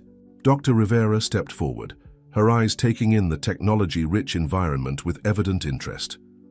"What you've created here is remarkable," she said, "but more importantly, it's replicable, if approached correctly." She moved to the digital display, studying the network map. "Your challenge isn't just about resources or technology. It's about preserving the essential elements of your model while allowing it to evolve in new contexts." Sarah perked up, recognition dawning. Read your papers on adaptive learning systems. Your work on scalable mentorship models was part of our inspiration for the matching algorithm." Dr. Rivera smiled warmly. "And I've been following your innovations here. Your student-led approach to technology education is revolutionary, which is exactly why I'm here." She turned to address the room. "The Institute has been studying successful educational transformation models. We believe the Foundation's approach could be the key to reimagining how we prepare young people for the future. But it needs to be scaled thoughtfully, systematically." Marcus leaned forward. "What exactly are you proposing?" "A partnership," Dr. Rivera replied. "One that would allow us to study your model, document its essential elements, and create frameworks for adaptation in different contexts. Not to standardize it, but to understand how it can be authentically replicated." Alexander exchanged glances with Grace. They had been wrestling with this very challenge, how to share their success without losing the soul of what made it work. Sarah, however, was already typing furiously on her tablet. "We could use our platform," she exclaimed. "The mentor matching system already learns from successful relationships. If we expanded its analytics to track program elements that work in different contexts—" "Exactly," Dr. Rivera nodded approvingly. "Combined with the Institute's research capabilities, we could create an adaptive framework for implementing the Foundation model in diverse communities." James Chen had been quietly observing, but now he spoke up. "Global tech could contribute to this. We've been developing AI systems for educational customization. Combined with your research and the Foundation's practical experience, we could create a learning system that evolves with each implementation." Grace finished, catching the vision. "Each new location wouldn't just be copying our model, they'd be contributing to its evolution." Alexander stood, walking to the window. Below, he could see students arriving for afternoon sessions, their energy and purpose visible even from above. Each one represented not just individual potential, but the possibility of systemic change. "When I started this journey," he said quietly, "it was about filling a void in my own life. Then it became about creating opportunities for these amazing young people. Now," he turned back to the room, "now it's about transforming how we think about education, community, and corporate responsibility." Dr. Rivera smiled. "That's precisely why this works. It's not just a program, it's a movement. And movements grow not through replication, but through inspiration and adaptation." Sarah's hand shot up, her old habit emerging in moments of excitement. "What if we started with a pilot? Select a few cities with different characteristics, implement the program with careful monitoring and analysis, let each location develop its own personality while maintaining the core principles." The room buzzed with energy as they began to explore the possibilities. On the screens around them, the network of lights continued to pulse, each one representing a story of transformation. The challenge of success was real, but so was the opportunity it presented, the chance to create lasting systemic change on a scale they had only dreamed of before. The pilot program launched in 5 cities, each chosen for its unique characteristics and challenges. From a rural community in the Midwest to a bustling port city on the coast, each location would test the Foundation model's adaptability while maintaining its core principles. Alexander found himself traveling frequently, visiting each site as they established their programs. But it was the video conferences that truly showed the model's potential. Every week, student leaders from all locations connected virtually, sharing experiences and innovations. One such conference was underway in the Foundation's main hall. Sarah stood before a wall of screens, each showing faces of young people from different cities. They were discussing their latest initiative, a cross-location project to develop technology solutions for local environmental challenges.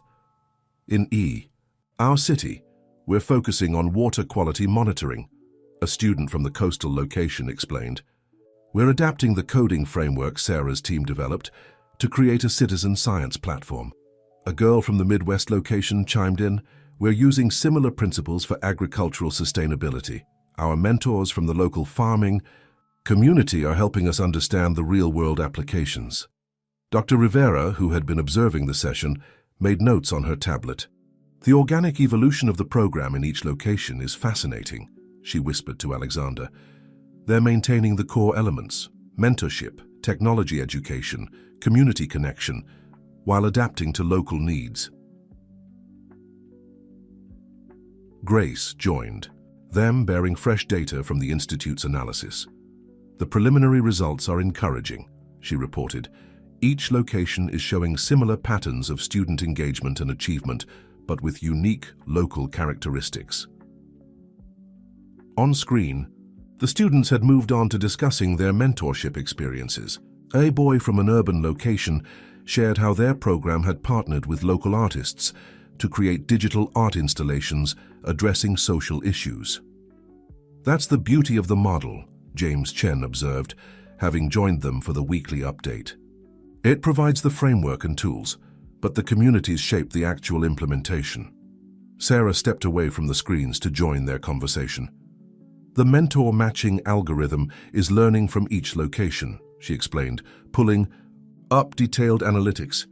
We're seeing patterns in what makes successful mentorship relationships across different contexts. Marcus Sterling arrived, looking pleased. The financial data supports the expansion, he reported. Other companies are following our lead, investing in similar initiatives in their communities. It's creating a ripple effect in corporate responsibility practices. The video conference continued, with students sharing successes and challenges. They were no longer just participants in a program. They were pioneers, helping to shape the future of education and community development. I've been studying educational innovations for 20 years, Dr. Rivera said, watching the interactions. What's happening here is unique. It's not just about teaching skills or providing opportunities. It's about empowering young people to become agents of change in their own communities. Alexander thought back to his first encounter with Grace, to the emptiness that had led him to the foundation. How far they had come from those early days. The void he had sought to fill had become a wellspring of transformation, not just for him but for communities across the country. A commotion on the screens drew their attention back to the conference.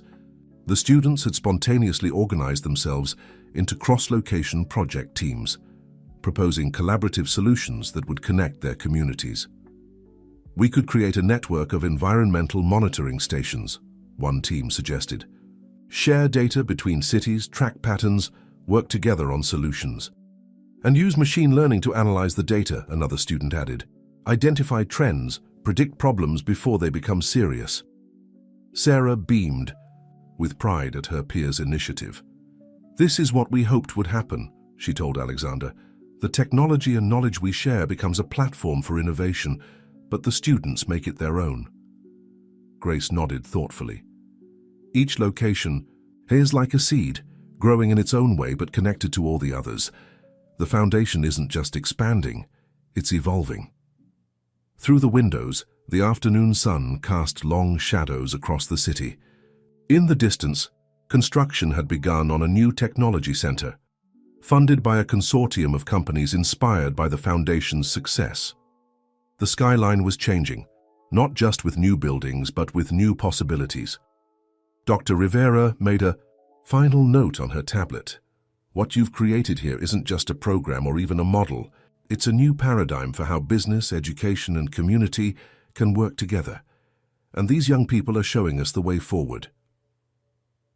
Alexander watched as the students continued their passionate discussion, planning projects that would connect their cities and communities in ways he had never imagined.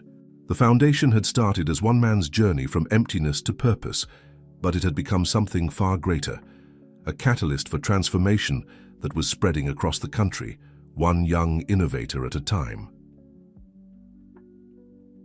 1 year into the national expansion, an unexpected discovery emerged from the Foundation's data analytics team. Sarah and her fellow student researchers had noticed a pattern in their mentor matching algorithm that no one had anticipated.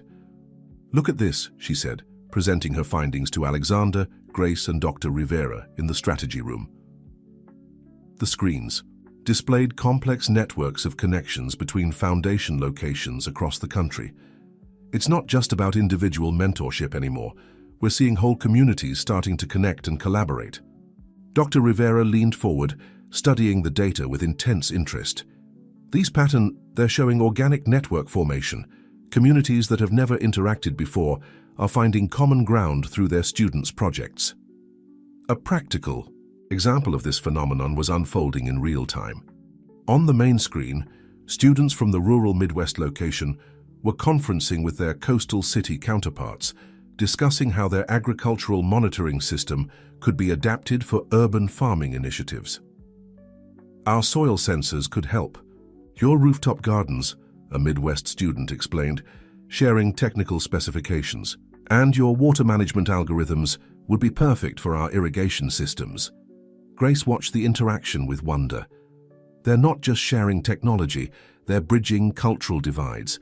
These children are creating connections that adults have struggled to build for generations. The door opened as James Chen arrived with unexpected guests, a delegation of international education experts who had been following the Foundation's progress. They stood transfixed by the student presentation unfolding before them. "This is remarkable," one of the delegates commented. "In our country, we've been trying to bridge the urban-rural divide for years. Here, your students are doing it naturally, through shared innovation." Sarah pulled up another data set. "We're seeing similar patterns across all our locations. When we let students lead the collaboration, they focus on solving common problems rather than dwelling on differences." Alexander thought back to his corporate days, remembering how much effort went into forced partnerships and strategic alliances. Yet here, genuine collaboration was happening organically, driven by young people's natural desire to learn and help each other. Marcus Sterling entered the room, his expression animated. "You need to see this," he said, pulling up a financial report. "The collaborative projects between locations are generating significant interest from investors. They're seeing the potential for scalable solutions to common community challenges." On Sahi, the screens the student discussion had evolved. They were now planning a joint workshop where teams from both locations would work together in person, sharing skills and perspectives. "We could host it at our farm tech lab," the Midwest group suggested. "Show you how we're using drones for crop monitoring. And then come to our marine science center," their coastal peers countered. "The principles are similar, just applied to different environments." Dr. Rivera made rapid notes on her tablet. "This is beyond what we anticipated in the pilot program. The students aren't just learning technical skills, they're developing cross-cultural competencies, systems thinking, collaborative problem-solving abilities. And they're having fun doing it," Grace added, smiling as she watched the animated exchanges between locations. A notification popped up on the main screen. Another Foundation location was requesting to join the discussion. This time it was from a small mountain town where students had developed innovations for wildlife conservation. Their environmental monitoring techniques could benefit both our projects, Sarah noted, quickly facilitating the connection. Within minutes, the three groups were deep in discussion, finding unexpected synergies between their seemingly different challenges. Alexander moved to the window, his reflection barely visible against the darkening sky. The city lights were coming on, each one representing a story, a possibility, a connection waiting to be made. "When we started this expansion," he said quietly, "we thought we were creating a network of educational programs, but what we've actually built is a platform for human connection." James Chen nodded thoughtfully. "Technology is just the medium. The real innovation is in how these young people are using it to break down barriers we didn't even realize existed." Outside, the first stars were becoming visible, twinkling above the city lights.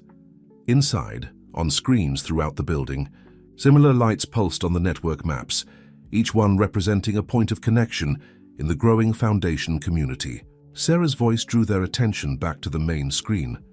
"We should create a showcase," she was saying to the assembled students, "not just of our technical solutions, but of how we're working together. Show the world what's possible when we focus on what connects us rather than what divides us." The international delegates exchanged meaningful glances. What they were witnessing wasn't just an educational program or a social initiative. It was a new model of human collaboration, emerging organically from the minds and hearts of young people who hadn't yet learned to see borders as barriers. The student showcase was scheduled for spring, when the pilot locations would come together for the first time in person. As preparations began, the Foundation's main facility buzzed with an energy that transcended its physical space, connecting virtually with locations across the country. Sarah and her team had transformed the mentor matching platform into something far more ambitious, a virtual collaboration space where students from different locations could work together in real time, sharing ideas and building solutions across distances. "It's like a social network," she explained to a group of visiting educators, "but focused on creation rather than consumption. Every connection is built around a shared project or goal." The showcase preparations had taken an unexpected turn when students began incorporating their community's cultural elements into their technical presentations. The Midwest team was planning to demonstrate their agricultural innovations through traditional harvest festival games, while the coastal group was integrating local maritime folklore into their marine conservation project. "They're not just sharing technology," Grace observed during a planning meeting. "They're sharing stories, traditions, ways of seeing the world. The innovation is becoming a bridge between cultures." Alexander watched as Marcus Sterling reviewed the budget for the upcoming event. The CFO, who had once opposed everything the Foundation stood for, was now one of its strongest advocates, finding innovative ways to channel corporate resources into community development. "The return on investment goes far beyond financial metrics," Marcus explained to a group of business leaders. "We're seeing transformations in community engagement, workforce development, and social innovation that traditional corporate programs never achieved." Dr. Rivera's research team had documented unexpected ripple effects in the pilot communities. Parents who had come to the Foundation seeking opportunities for their children were now engaged in their own learning journeys. Local businesses were adapting their practices based on student innovations. Community leaders were rethinking their approach to development. One afternoon, as Alexander walked through the facility, he paused to watch a virtual session in progress. Students from the mountain location were teaching their coastal peers about wildlife tracking techniques, while learning about marine ecosystem monitoring in return. "It's amazing," James Chen said, joining him at the observation window. "They're creating a new kind of knowledge exchange, one that values both traditional wisdom and technological innovation." Sarah appeared, tablet in hand as usual. "Wait until you see what we're planning for the showcase," she said excitedly. "Each location will present their innovations, but we're also creating collaborative projects that combine different approaches to similar challenges." She pulled up a preview of the showcase program. The schedule wasn't organized by location or project type, but by themes that crossed geographical and cultural boundaries: environmental sustainability, community health, educational access, cultural preservation. "The students came up with the format," Grace explained, joining their conversation. "They said it made more sense to focus on what connects us than what separates us." Through the window, they could see a group of younger students working with new mentors, teenagers who had started in the Foundation's original programs and were now passing on their knowledge to the next generation. "Look at that, Doctor," Rivera said softly, making another note on her ever-present tablet. "The cycle is completing itself. These young people aren't just participants anymore, they're becoming leaders in their own right." Marcus approached with an update from the corporate partners. "The business community is watching this closely," he reported. "They're starting to understand that this isn't just about corporate social responsibility, it's about reimagining how business and community can interact." On the screens around them, students from different locations continued their collaborative work, their conversations flowing seamlessly between technical discussions and cultural exchanges. The technology that connected them was sophisticated, but it was their natural inclination to share, learn, and grow together that made the connections meaningful. Alexander thought about his journey, from the emptiness of corporate success to the richness of meaningful connection. The foundation had grown far beyond his initial vision, becoming something he could never have planned or designed. "You know what's most remarkable," Grace said, watching the students work. "We didn't have to teach them how to connect across differences. We just had to create the space and give them the tools. They showed us how it's done." Sarah nodded, adding, "Because when you're focused on solving real problems and creating something meaningful, the differences don't matter as much as what you can achieve together."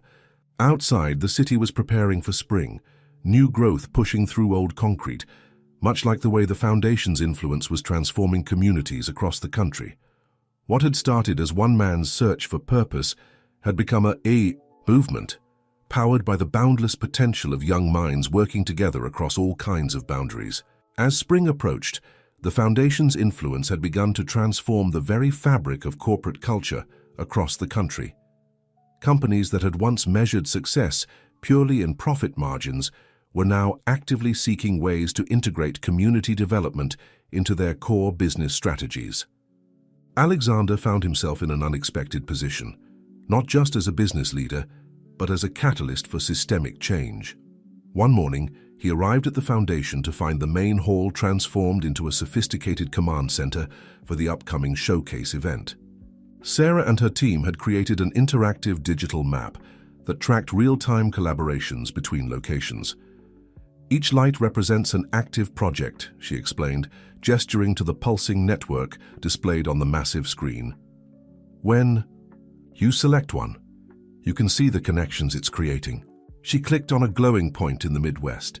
The display expanded to show a web of relationships, students collaborating on technology projects, communities sharing resources, businesses offering support and mentorship.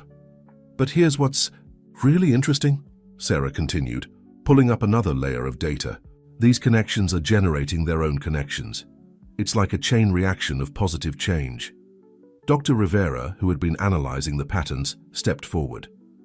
"We're seeing what sociologists call emergent behavior, complex social networks forming organically around shared goals and values. It's remarkable how the students' collaborative approach is influencing adult behaviors in their communities." Grace entered with James Chen and a group of international observers. The Foundation's success had attracted attention from around the world, with educators and business leaders eager to understand and replicate its model. "The key," James was explaining to the visitors, "isn't just in the technology or the programs. It's in the fundamental shift in how we think about education, business, and community development. These aren't separate spheres. They're interconnected parts of a larger ecosystem." A notification popped up on the main screen. The coastal location was going live with their latest project presentation. The group gathered to watch as students demonstrated an innovative water quality monitoring system they'd developed in collaboration with local fishermen and environmental scientists. "Our data-sharing platform connects traditional ecological knowledge with modern sensing technology," a young presenter explained. "The fishermen know things about local water patterns that no sensor could detect, while our technology helps track changes they might miss." Marcus Sterling, who had been quietly observing, spoke up. "This is what's catching the attention of major investors. These students aren't just creating technical solutions. They're building bridges between different ways of knowing and working." The presentation continued, showing how the project had sparked collaboration between previously disconnected groups in the community. Local businesses were adopting more sustainable practices, schools were incorporating environmental education into their curricula, and community leaders were making data-driven decisions about resource management. "It's not just about the immediate impact," Dr. Rivera noted, making rapid entries in her research log. "These young people are creating new models of problem-solving that could be applied to all kinds of challenges." Alexander moved through the facility, watching as similar scenes played out in different areas. In one room, students were teaching senior citizens how to use digital tools to share their life stories. In another, young entrepreneurs were working with experienced business leaders to develop socially conscious startups. Sarah appeared at his side, tablet in hand as always. "We've been tracking the long-term effects in our original location," she said, pulling up a detailed analysis. "The changes go way beyond what we initially expected." The data showed increased community engagement, improved educational outcomes, and stronger social connections across demographic boundaries. But more importantly, it showed how the Foundation's influence had begun to reshape people's expectations of what was possible. "Look at this," Sarah pointed to a particular metric. "When we started, most students saw business and community service as separate paths. Now they're developing hybrid models that combine profit with purpose." Grace joined them, her expression thoughtful. "It's like watching a garden grow," she said. "We planted some seeds, but the way they've taken root and spread, that's beyond anything we could have planned." Through the windows, the city sprawled beneath the spring sunshine. Alexander could see construction underway on several new buildings, community centers, innovation hubs, and educational facilities, all inspired by the Foundation's model. "You know what's most remarkable?" he said quietly. "We started this, thinking we were going to change lives through technology and education. But what we're really doing is changing how people think about connection, community, and possibility." Sarah nodded, adding another data point to her ever-growing analysis. "The technology just makes it easier to see what was always true. We're all connected, and when we work together, there's no limit to what we can achieve." As the day continued, more updates flowed in from locations across the country. Each report showed not just successful projects, but transformative changes in how communities approached challenges and opportunities. The Foundation hadn't just created a program, it had sparked a movement that was growing beyond anyone's expectations. The week before the national showcase, the Foundation's original location hummed with anticipation.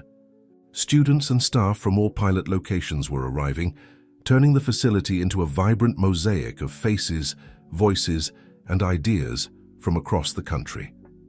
Sarah stood in the newly expanded main hall, now transformed into a sophisticated presentation space, running final checks on the interactive displays. Each station would showcase not just individual projects, but the web of connections and collaborations they had sparked. "Everything's ready," she reported to Alexander and Grace. "The virtual integration systems are working perfectly. Even people who can't be here physically will be able to participate in real time." Grace watched as students from different locations met face-to-face for the first time, though they had been collaborating virtually for months. There were hugs, excited chatter, and immediate dives into technical discussions as they showed each other their latest innovations. "Look at them," she said softly. "They've been working together for months, solving complex problems across thousands of miles, and now they're meeting like old friends." Dr. Rivera arrived with her research team, their tablets filled with data from the pilot program's first year. "The results are extraordinary," she announced. "The model isn't just working. It's exceeding all our expectations in terms of educational outcomes, community impact, and social connection." Marcus Sterling and James Chen entered with a group of corporate leaders who had flown in for the showcase. The business community's interest had grown beyond mere curiosity. They were now actively seeking to understand and adopt the Foundation's approach to community engagement. "The old model of corporate social responsibility is obsolete," Marcus was explaining. "What these young people have shown us is that real value comes from genuine integration between business and community needs." A commotion near the entrance drew their attention.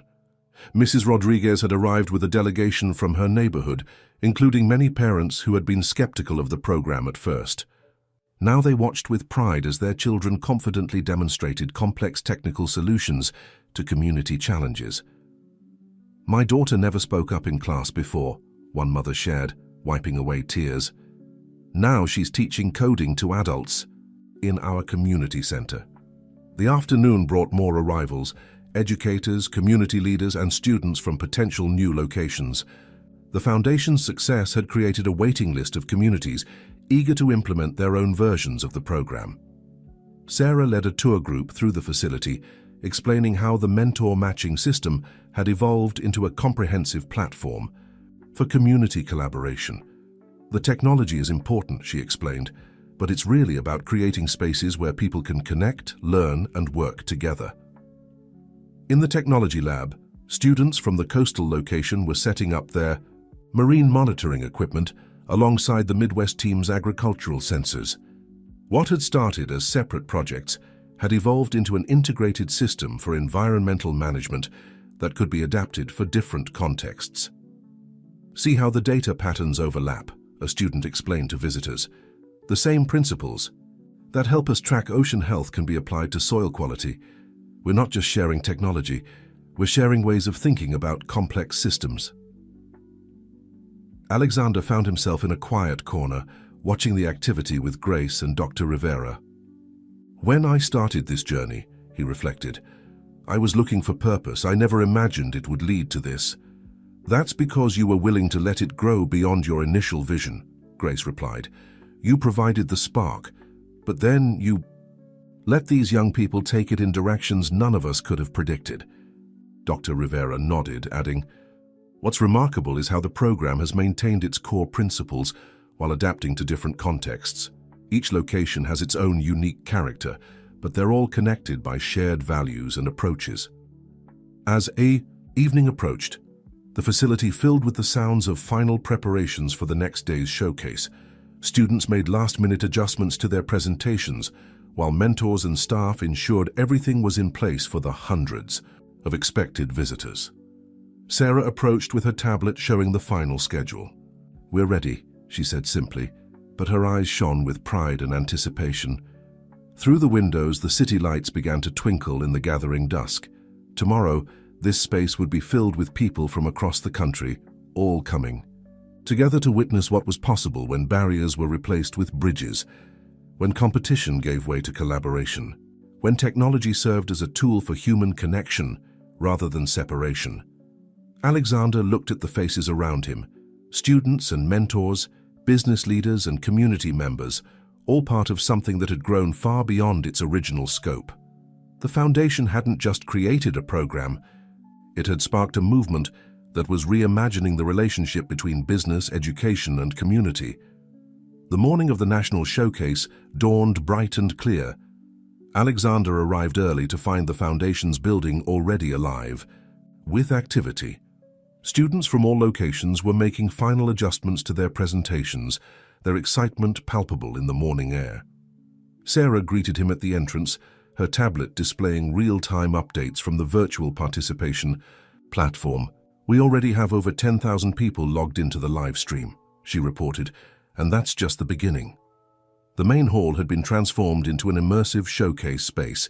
Interactive displays highlighted projects from each location, while a central holographic map showed the growing network of connections between communities.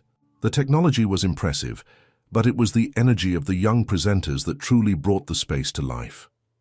Grace arrived with the first wave of visitors, corporate leaders, educators, and community representatives from across the country.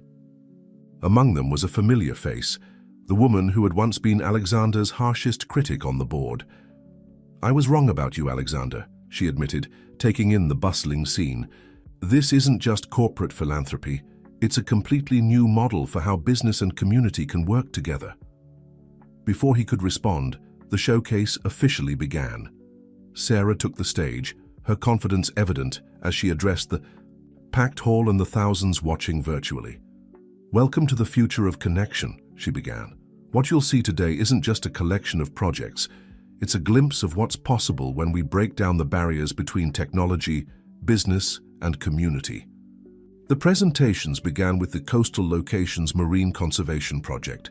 Students demonstrated how their monitoring system had not only improved water quality, but had created new partnerships between fishing communities, environmental scientists, and local businesses.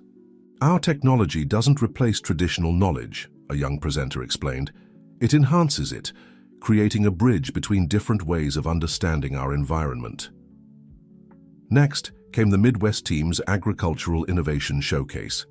Their soil monitoring system had evolved into a comprehensive platform for sustainable farming, incorporating both cutting-edge technology and generations of farming wisdom. Marcus Sterling watched with evident pride as students presented the economic impacts of their projects. "These aren't just feel-good initiatives," he explained to a group of business leaders. "They're creating measurable value while solving real community challenges." Throughout the day, presentations flowed seamlessly between physical and virtual spaces. Students from different locations demonstrated how their collaborative projects had grown beyond initial expectations, creating solutions that could be adapted for various contexts. Dr. Rivera moved through the crowd, her research team documenting the unprecedented levels of engagement and cross-pollination of ideas. "What we're seeing here," she told a group of educators, "is the emergence of a new kind of learning ecosystem, one that dissolves traditional boundaries between education, innovation, and community development." In the technology lab, James Chen watched as students demonstrated their latest innovations. "This isn't just about teaching coding or engineering," he observed. "These young people are developing a new way of thinking about problem solving, one that considers social impact alongside technical excellence." The afternoon brought a series of unexpected announcements.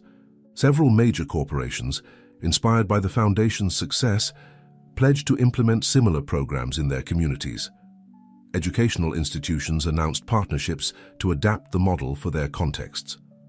Government agencies expressed interest in scaling the approach nationally. But the most powerful moments came from the personal stories. Parents spoke about watching their children transform from passive consumers of technology to active creators of solutions. Community leaders shared how the program had bridged long-standing divides. Business leaders admitted how their understanding of corporate responsibility had fundamentally shifted. Sarah found Alexander watching a group of younger students excitedly explaining their projects to visitors. "Remember when I could barely understand algebra?" she asked with a smile. "Now look at what all of us have created together." Grace joined them, her eyes misting as she watched her original vision expand beyond anything she had imagined. "It was never just about teaching skills or providing opportunities," she said softly. "It was about showing people what's possible when we believe in each other." As the sun began to set, casting long shadows through the facility's windows, Alexander stood at the back of the hall, taking in the scene. The space was filled with conversation, collaboration, and connection, people from different backgrounds and communities finding common ground in their shared vision for the future. Dr. Rivera appeared beside him, her tablet finally set aside. "You know what's truly remarkable," she said. "This isn't the culmination of something, it's just the beginning. These young people aren't just presenting projects, they're showing us a new way forward." Through the windows, the city skyline glowed in the evening light. Somewhere out there, Alexander knew, countless other lives waited to be transformed, countless other connections waited to be made. The Foundation had grown far beyond his initial search for purpose, becoming a catalyst for change that would ripple through generations. The evening of the showcase brought a moment that nobody had planned, but seemed somehow inevitable. As the formal presentations concluded and the crowd began to thin, Sarah gathered a group of students from all locations in the original classroom where she had first learned algebra with Alexander. "I want to show you something," she said, pulling up an old photograph on the main screen. It showed her first meeting with Alexander, both of them bent over a math textbook. "This is where it all started, not with grand plans or corporate initiatives, but with one person choosing to help another." Alexander, who had been passing by, stopped in the doorway, moved by the unexpected tribute. The room was packed with students, each one representing a different thread in the tapestry the Foundation had woven. "Mr. Pierce taught me more than algebra that day," Sarah continued. "He showed me that success isn't measured by what you achieve for yourself, but by how many others you help achieve their dreams." One by one, students began sharing their own stories of transformation. A boy from the coastal location described how the program had helped him connect his community's traditional fishing knowledge with modern conservation technology. A girl from the Midwest spoke about bridging the gap between her family's farming heritage and digital innovation. Grace appeared beside Alexander in the doorway, watching the spontaneous gathering. "Look at what you started," she whispered. But Alexander shook his head. "I didn't start this," he replied quietly. "I just opened a door. They're the ones who walked through it and showed us all what was possible." The students had begun discussing their visions for the future. Their ideas flowed seamlessly between local challenges and global possibilities, between technical solutions and human connections. "We shouldn't think of the foundation as a program anymore," one student suggested. "It's more like a movement, a way of bringing people together to solve problems and create opportunities." Marcus Sterling and James Chen joined the growing audience in the doorway. The sight of young people from such different backgrounds, speaking a common language of innovation and community impact, was powerful validation of everything they had worked toward. "You know what's remarkable?" James observed. "They don't see technology as an end in itself. For them, it's just a tool for building connections and solving real problems." Sarah was now showing their latest platform developments, tools that would make it easier for new locations to implement the Foundation's model while maintaining their unique local character. "The technology helps us scale," she explained, "but the real innovation is in how we think about community, education, and business. They're not separate things. They're all part of the same ecosystem." Dr. Rivera, who had been quietly taking notes, finally spoke up. "What we're witnessing here is more than just the success of a program. It's the emergence of a new generation that understands something fundamental, that true progress comes from bringing people together, not pulling them apart."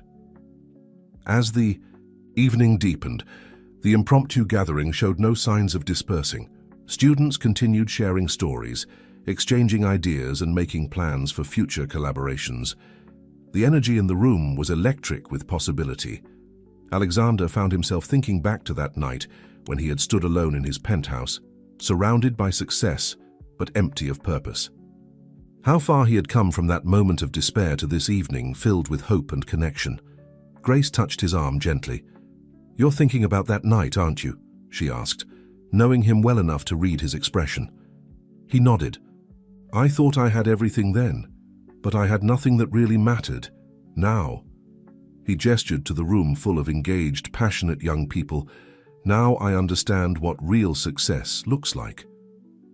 Sarah approached them, her tablet finally set aside for once. "We've been talking," she said, indicating the gathered students. "We want to create a mentorship network that connects all our locations so every new student has access to the kind of support and guidance that changed my life."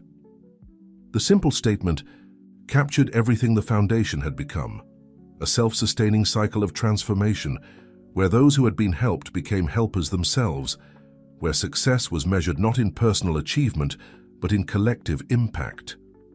As the night drew to a close, the students began exchanging contact information and making plans for future projects. They were no longer just participants in a program. They were leaders of a movement that was reshaping the relationship between business, technology, and community. Through the classroom windows, the city lights twinkled like stars, each one representing a story of possibility. The Foundation had started as one man's journey from emptiness to purpose, but it had become something far greater, a beacon of hope, showing what was possible when people chose connection over isolation, collaboration over competition, and purpose over profit. In the weeks following the national showcase, the Foundation's impact continued to ripple outward in unexpected ways. One morning, Alexander arrived at the facility to find Sarah leading a virtual workshop with students from 3 continents, sharing the Foundation's model with young innovators around the world. "It's amazing," she told him during a break.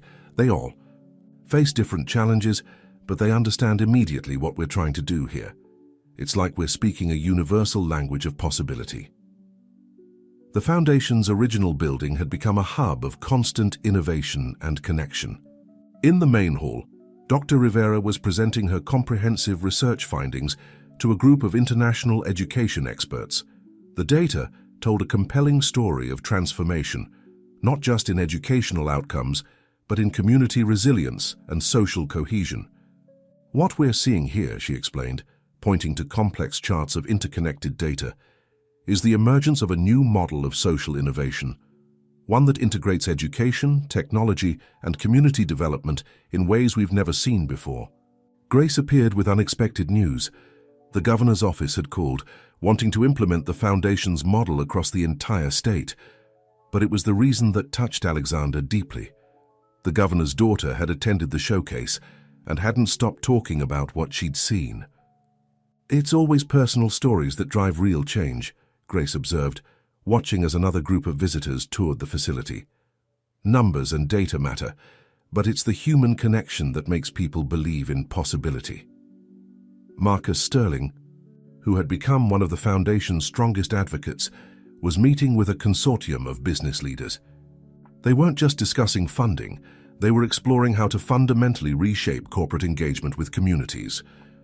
"The old model of corporate social responsibility is dead," he declared. "These young people have shown us a new way forward, one where business success and social impact aren't just compatible, they're inseparable."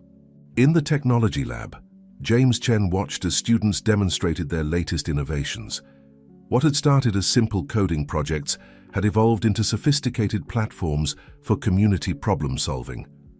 But it wasn't the technology that impressed him most.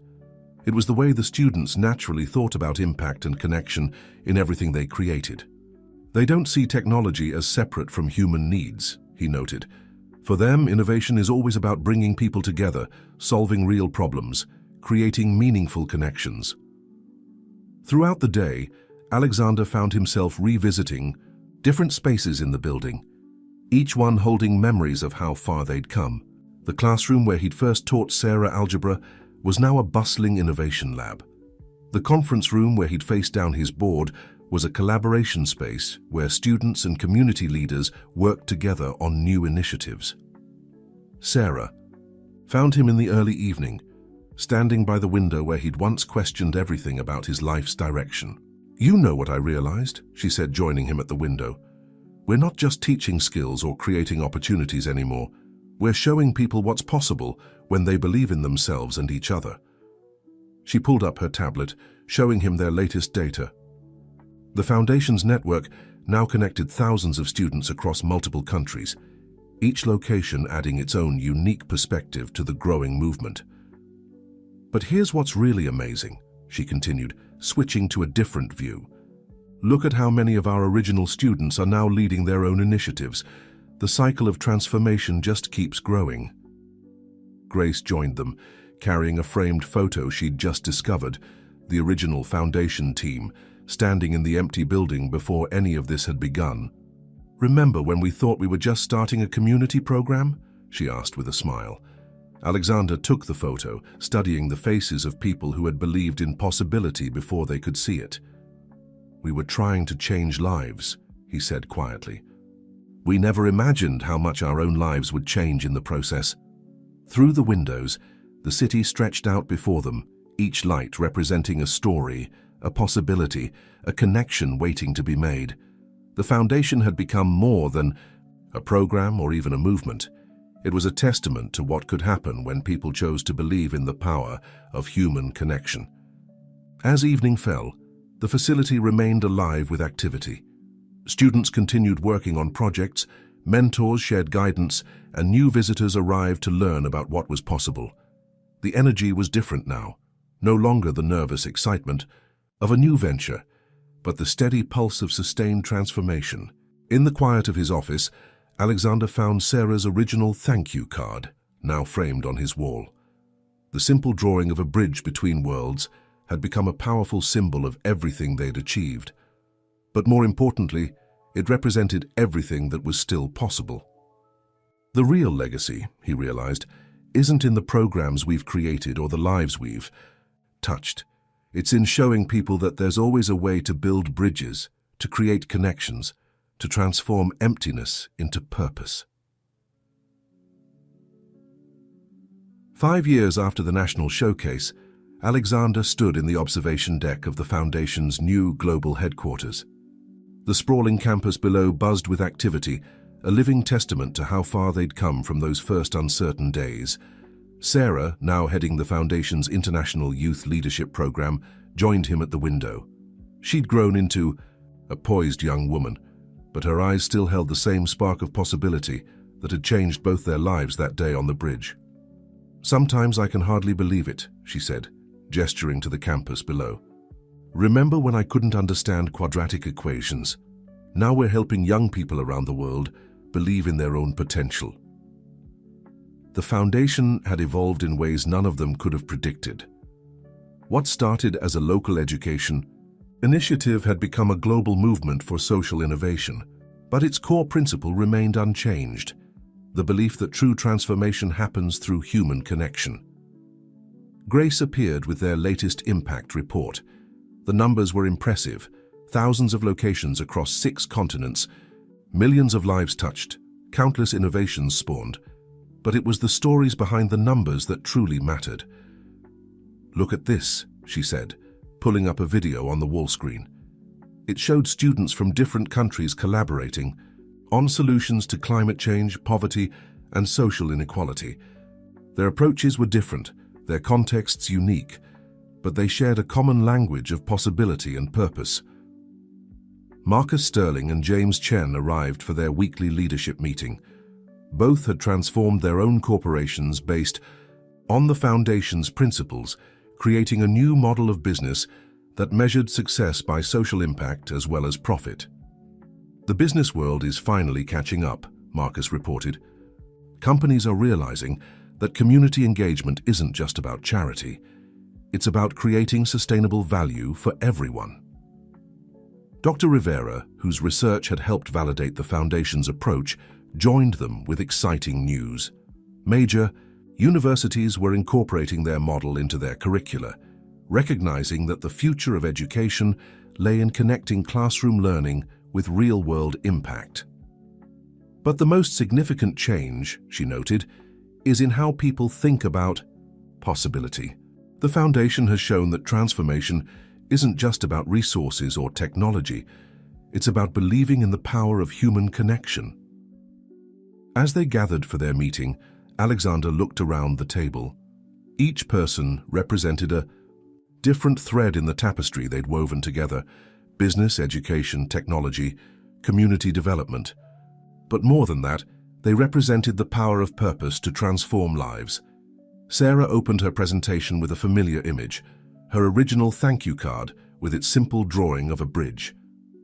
"This is still what we're about," she said. "Building bridges between people, between communities, between possibilities." The meeting focused not on what they'd achieved, but on what was still possible.